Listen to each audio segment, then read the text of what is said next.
Hello friends, here we have a 1985 Mexican spec Ford B200 carryall. This truck started off as a half cab and chassis, and a conversion company made what you see here. Under the hood is a Mexican 2-barrel 302 V8 mated to a 4-speed manual transmission. This is a 3-door model. They could not put a rear door on the left side because that is where the gas inlet is. It has 3 rows, so it seats 7 people. It's not a restored truck. It is a daily driver. The right door has a little damage and the driver's seat has a small tear. At the rear, you have a tailgate. This is not the Bronco tailgate with the electric window. The rear window, which I believe is plastic, folds up when you push the button. The tailgate then folds down.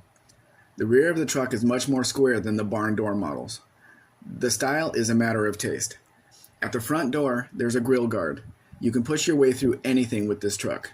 There are a few cracks in the dash. It is a 1985 Ford after all. You do have a factory heater, but no air conditioning. The truck is riding on chrome slotted wheels on decent tires. You might want to get a new set for safety reasons.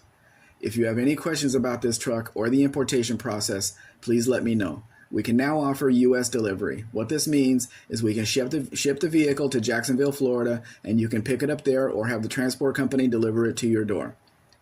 The price of the vehicle landed in Jacksonville, Florida will be $13,175.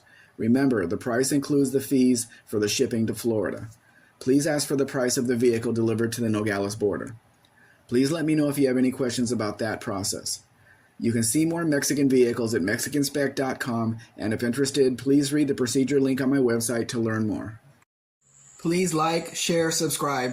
Actually, subscribe first, then do the rest. Have a great day.